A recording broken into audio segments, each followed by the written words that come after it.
오늘 전도 승리하는 능력이라는 제목으로 함께 말씀 나누려고 합니다. 전도하면은 어떤 느낌이 드시나요? 저는 어릴 적부터 전도하면은 항상 뒤따르는 말이 있었습니다. 그게 가능할까? 전도가 가능할까라는 그러한 두려움이 있었습니다. 주변 환경이 저를 그렇게 만든 것일 수도 있습니다.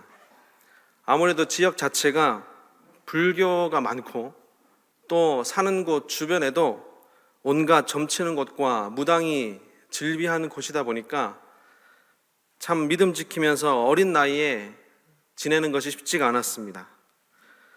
주변에 친구들은 많았습니다. 친구들도 있고 또 형들, 누나들, 동생들, 주변에 어울리는 친구들은 참 많았지만 그 친구들에게 교회에 가자라고 얘기하는 것이 너무나도 두려웠습니다.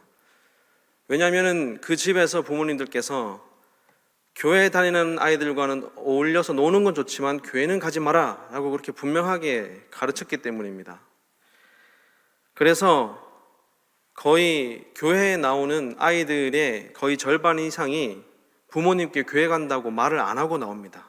놀러 갈게요 이러고 이제 교회 가고, 친구 만나러 갈게요 이렇게 교회 가고, 그러다가 한번 들키거나 혹은 제가 이번 주에 교회 같이 가자라고 이렇게 얘기하는 것을 동네 어르신이나 부모님이 들으면 혼이 났습니다.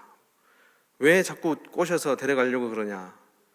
왜 자꾸 내 노는 것은 허락해 줬는데 교회는 데려가지 말아라. 그런 것이 강했습니다. 그러니까 이 전도라고 하는 것이 저에게 있어서는 이게 할 수 있을까? 이게 가능할까? 그런 이미지가 먼저 자리 잡혀 있었던 것입니다. 정말이지 쉽지 않은 것, 아주 오래 걸리는 것이라고 그렇게 생각했습니다. 그리고 제가 농촌교회에서 경험을 해왔자 얼마나 경험을 했겠습니까? 그리고 나서 이제 대학교를 가서 교회 봉사를 하기 시작하면서 또 전도도 경험하고 또 노방전도도 해보고 얼마나 두려움에 떨었는지 모릅니다. 사람들이 무서워서 그런 게 아니라 혼날까봐.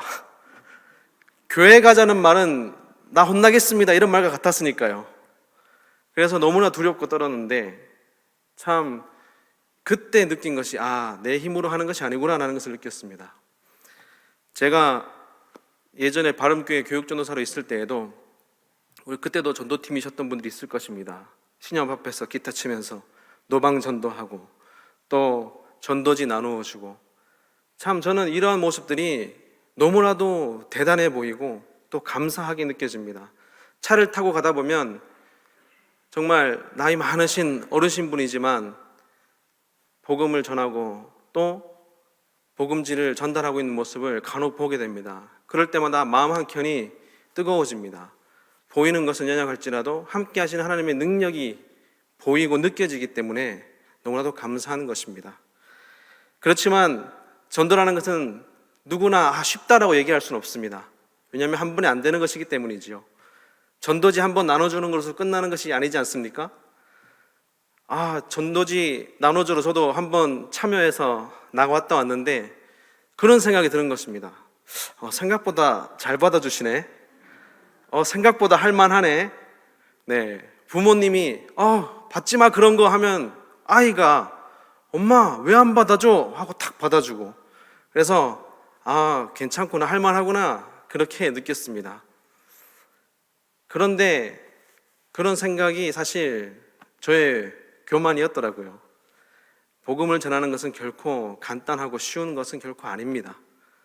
꾸준히 지금까지 애써 오시고 섬겨 오시고 전해 오시고 그 모든 손길들이 있기 때문에 지금 내가 전할 때에 그 마음이 평안하고 또 인도하심이 있다는 것을 느끼게 됩니다. 그래서 저는 일부러 나가서 흔히 그렇게 얘기들 하시더라고요. 바름교회입니다 라고 하면은 바름교회 이미지가 좋아서 전도지를 잘 받아준다. 그래요? 그래서 저는 약간 청개구리 기질이 있거든요. 나가서 바름교회 발자도 안 꺼냈습니다. 예수님 믿으세요. 주님께서 사랑하십니다. 좋은 하루 되세요. 이렇게 전도지를 나누어졌습니다. 거기에 다 적혀 있지 않습니까? 바른 교회도 적혀 있고. 정말 쉬운 것이 아니구나. 하지만 하나님께서 힘주시고 승리하게 하시는구나 라는 것을 경험하는 귀한 시간이었습니다. 여러분, 그렇지 않겠습니까? 긴 싸움입니다. 긴 싸움이고 긴 인내이고 정말 끊임없는 기도가 곧 전도일 것입니다. 그러나 하나님께서는 그날 우리를 보고 어떻게 바라보시겠습니까? 내가 너한테 그렇게 시간을 많이 줬는데도 아직까지 못 데리고 왔느냐? 내가 너한테 얼마나 많은 사랑을 줬는데 아직까지도 못 전했느냐? 그렇게 책망하시겠습니까? 전혀 그렇지 않습니다. 하나님께서는 참 그 길고 긴 싸움을 하는 우리에게 이렇게 말씀하십니다. 많이 힘들었지. 그동안 네가 눈물로 기도하고 애쓰며 섬겨 모든 것들을 내가 안단다. 남편을 위해서, 아내를 위해서, 자녀들을 위해서, 이웃을 위해서 포기하지 않고 한 생명을 살리기 위하여서 내가 헌신한 것을 내가 너무나도 잘 안다. 그렇게 이해하시면서 힘과 능력을 더해 주시지 않겠습니까? 말씀을 준비하면서 이렇게 전도하세요라는 말을 너무나 하고 싶었는데 자꾸 왜 그런지 모르겠어요. 자꾸 무슨 마음을 주시냐면 지금 누군가는 전도를 쉽게 얘기하지만 어떤 사람에게는 한편으로는 평생을 해야 했던 기도고 평생을 바라야 했던 소원이고 평생을 무릎 꿇어야 했던 정말 끊이지 않는 전쟁과도 같았을 수 있다는 마음이 저에게 왔습니다. 남편의 구원을 위해서 평생을 기도하고 아내가 예수님 믿고 구원받기를 소망하면서 평생을 기도하고 자녀가 믿지 않고 엇나가는 것을 보면서도 포기하지 않는 마음으로 하나님께 맡기고 붙드는 그 마음들이 이렇게 저한테 오는 것이었습니다. 그래서 말씀의 방향을 바꿔야겠구나. 이렇게 전도하면 잘 됩니다가 아니라 하나님께서 우리에게 힘 주시고 능력 주신다는 메시지를 전해야겠구나 라고 해서 오늘 말씀을 준비해서 왔습니다. 여러분, 어김없이 전도의 계절은 돌아옵니다. VIP 주일도 돌아옵니다. 결실이 있을 수도 있고 또 결실이 없을 수도 있습니다. 그 기나긴 싸움이 끝날 수도 있고 그 기나긴 싸움이 계속 지속될 수도 있습니다. 그러나 여러분, 이러한 때를 우리에게도 여러분에게도 기회로 삼으셨으면 좋겠습니다. 전도라고 하면 항상 그 시선이 전달받는 상대방한테 가 있지 않습니까? 그런데 하나님께서는 먼저 전하는 자에게 복을 주십니다. 받아야지 전할 수 있지 않겠습니까? 전하는 자에게 먼저 은혜 주시고 또 그리스도를 나타내려고 하는 자에 하나님께서 복을 주시기 때문에 우리는 먼저 시선이 전하는 상대방에게 가는 것도 물론 좋지만 먼저는 나에게 은혜 주신 하나님께 가고 또 내 안에 함께 하시는 그리스도에게 먼저 시선이 가야 그것이 나로 하여금 전달되고 전해지는 것입니다. 그래서 여러분들은 이 때를 전하는 기회로도 삼으시지만 내가 다시 그리스도 안에서 회복받고 힘을 얻는 기회로 삼으시기를 소망합니다. 전도의 시기가 단순히 전달되는 시기로 끝나는 것이 아니라 그 복음으로 인하여서 나 또한 회복받고 나 또한 힘을 얻는 때입니다. 전도하면 항상 시선이 상대방에 가 있는 것이 물론입니다. 그러나 하나님께서는 상대방도 중요하지만 전하는 자가 하나님께 온전한 복음과 그리스도의 마음을 품고 전하기를 원하십니다. 그래서 전달받는 사람도 물론 중요하지만 전하는 자가 믿음 가운데 온전히 서 있어야 합니다. 왜냐하면 복음이 전달되는 것은 내가 하나님께서 살아 역사하시는 통로가 되고 또 나를 통하여서 그리스도께서 나타나시는 그리스도가 함께 계시는 성전이 되기 때문입니다. 그래야 해서 전달하는 행위도 중요하지만 먼저 내 안에 그리스도가 계시고 먼저 내 안에 하나님께서 함께 살아 역사하셔야 그것이 역사로 복음 전달로 이어진다는 것입니다. 그래서 하나님께서는 물론 우리는 믿고 의지하면서 살아가지만 다시금 우리에게 복음의 기쁨을 주길 원하십니다. 다시금 그리스도의 복음으로 새로워지길 원하십니다. 다시금 놓쳤던 것들을 붙잡고 이 믿음과 이 신앙이 예수 그리스도 십자가 안에서 다시금 온전히 세워져 나아가시기를 지금 우리에게 원하고 계신다는 것입니다. 그래서 바울은 이렇게 이야기합니다. 오늘 1절 말씀을 함께 읽겠습니다. 시작. 형제들아, 내가 너희에게 나아가 하나님의 증거를 전할 때에 말과 지혜의 아름다운 곳으로 아니하였으니. 아멘. 바울은 복음을 전할 때에 말과 지혜로 하지 않았다고 합니다. 자신의 능력이 나가는 것이 아니라 자신과 함께 하시는 그 안에 그리스도께서 나타나서 살아 역사하시는 것입니다. 여러분, 복음을 전하는 사람에게 가장 필요한 것이 무엇일까요? 복음을 전하는 자에게 꼭 필요한 것 무엇일까요? 무엇일까요? 다 맞습니다. 정답이 역시 우리 전도팀께서 너무 잘 고백해 주셨네요. 복음을 전하는 자에게 필요한 것은 복음입니다. 맞습니다. 복음을 전하는 자에게 필요한 것은 복음입니다. 나에게 복음이 있어야 그것을 전해줄 수가 있습니다. 바울이 전하는 그리스도와 십자가의 복음, 그냥 전할 수 있었던 것이 아니라 바울 또한 십자가에서 자신이 못 박히고 거듭나서 그 복음이 그 안에 있는 것입니다. 하나님께서는 전하게 하시는 복음, 또 주고자 하시는 그 복음의 은혜를 여러분에게, 전하는 자에게 먼저 허락하신다는 것을 기억하시기를 바랍니다. 바울은 예수 그리스도의 십자가를 전하기 전에 스스로가 이미 그리스도와 함께 십자가에 못 박혔다고 고백합니다. 이전에 내가 죽고 그리스도와 함께 다시 새롭게 살아난 사람으로, 거듭난 자로 복음을 전한다, 그렇게 고백합니다. 바울에게는 그것이 전부였습니다.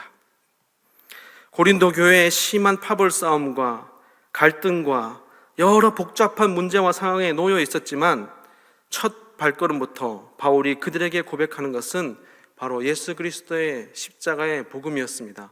그것 외에는 나는 전할 것이 없고 그것 외에는 나는 주장할 것이 없다, 그렇게 분명히 말하고 있습니다. 오늘 2절 말씀에 바울이 이렇게 얘기합니다. 내가 너희 중에서 예수 그리스도와 그가 십자가에 못 박히신 것 외에는 아무것도 알지 아니하기로 작정하였노라. 하나님께서는 전하기 전에 전할 자에게 먼저 살아 역사하십니다. 그리고 복음을 허락하십니다. 전하는 자를 먼저 회복시키시고 그에게 은혜 주기를 원하십니다. 바라옵기는 그 복음의 은혜가, 예수 그리스도의 십자가의 은혜가 저와 여러분들 가운데 다시 새롭게 되고 다시 견고히 되고 그 안에서 우리가 먼저 온전케 되는 은혜가 있기를 간절히 소망합니다. 그렇다면 바울과 제자들은 복음을 어떻게 받았을까요? 바울은 복음을 전하는 자가 되기 위해서 어떠한 일을 겪었습니까? 예수님을 만나기 전에 바울은 최선을 다해서 살았습니다. 누구마보다 최선을 다해서 살았습니다. 로마 시민의 학문도 지식도 훌륭한 자였고 율법을 지키는 누구보다도 열심인 자였습니다. 그러나 그 열심이 그리스도인을 핍박하였습니다. 왜 그랬습니까? 열심은 있었지만 자기 속에 주인된 것이 자기였기 때문입니다. 자기의 의로움과 자기의 자랑과 자기의 능력으로 하나님의 일을 하고자 했기에 바울은 그러한 잘못을 저질렀던 것입니다. 바울은 다메섹에서 예수님을 만나고 3일 동안 눈이 멀어버렸습니다. 사도행전 9장 8절에 보면 이렇게 기록되어 있습니다. 사울이 땅에서 일어나 눈은 떴으나 아무것도 보지 못하고 사람 손에 끌려서 다메섹으로 들어갔다, 이렇게 기록되어 있습니다. 눈은 떴지만 아무것도 보지 못했다라고 합니다. 즉 모양은 갖췄으나 그 기능을 상실했다는 것입니다. 모습은 멀쩡하지만 자기가 가진 그러한 능력을 상실했다는 것입니다.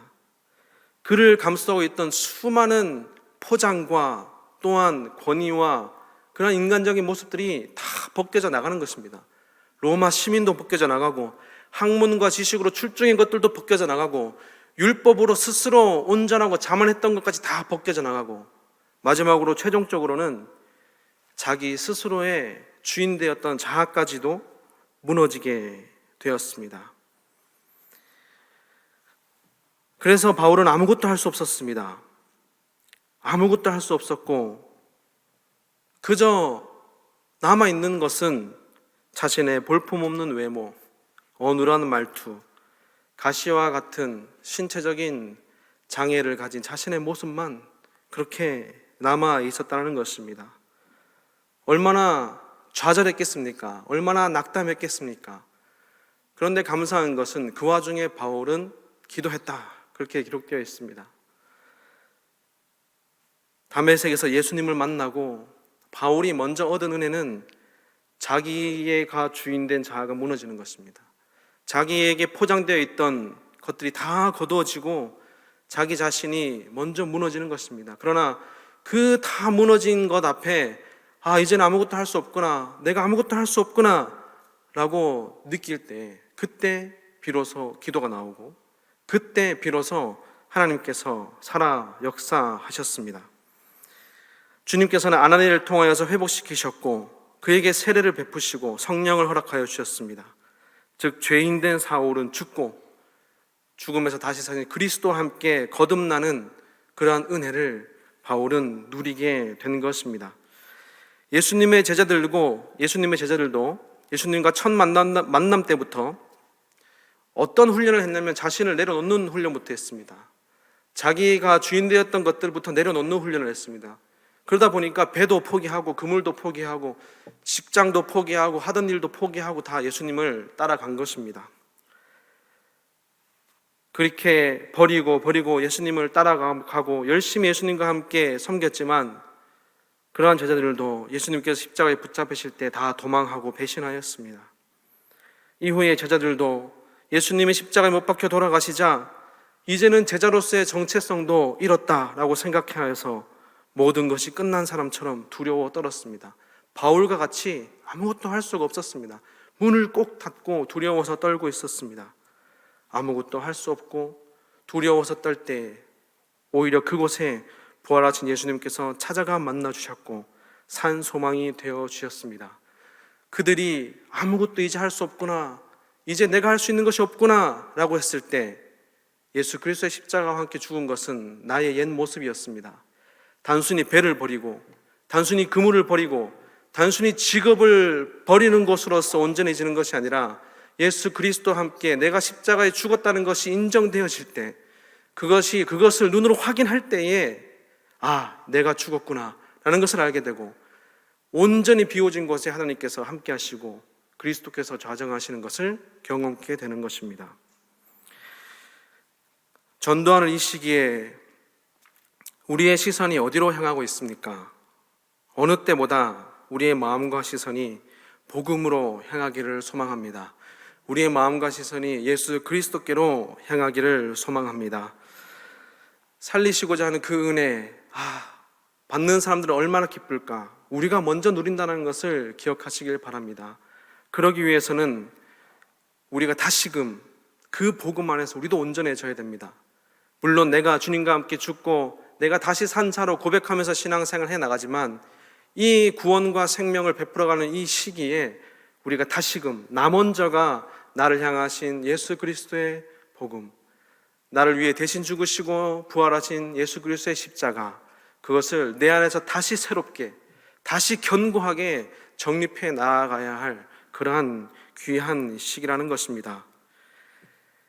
많은 사람들이 비워내라, 회개해라 이렇게 이제 들었을 때 이제 신앙에 연약하시는 분들은 열심히 시간을 투자해서 봉사하고 헌금하고 섬기고 투자하고 애쓰고 이렇게 이제 내가 세상 일보다 이런 것에 더 열심으로 살아야겠구나 이렇게 생각하시는 분들이 있습니다. 물론 그렇게 생각할 수도 있습니다. 그러나 바울도 마찬가지였고 제자들도 마찬가지였습니다. 보여지는 주변의 것들이 무너져서 복음을 예수 그리스도를 만난 것이 아니라 자기에게 주인된 자아가 무너졌기 때문에 주님께서 좌정하신 것입니다. 무너져야 할 주변 것들의 시선이 혹시 가 계십니까?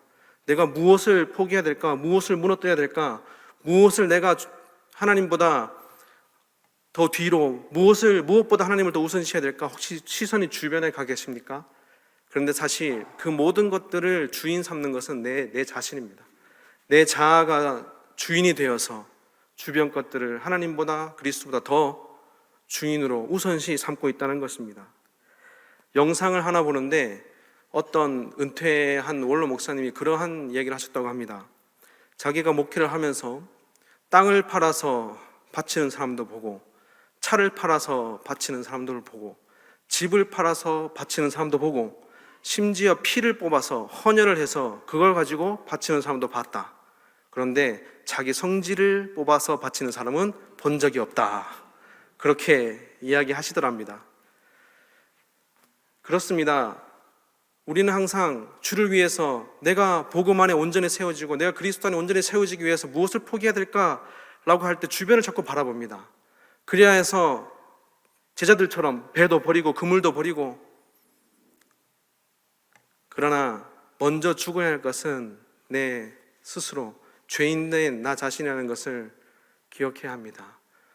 내가 주님과 함께 십자가에 못 박혔습니다. 인정하는 것으로부터 시작됩니다. 주님께서 나를 위해 십자가에 달리실 때 죄인된 나도 주님과 함께 죽습니다. 이전의 모습 주님과 함께 죽습니다. 그리고 부활하신 그리스도와 함께 다시 새롭게 됩니다. 믿음으로 고백하고 선언함으로부터 그 은혜가 시작되는 것입니다.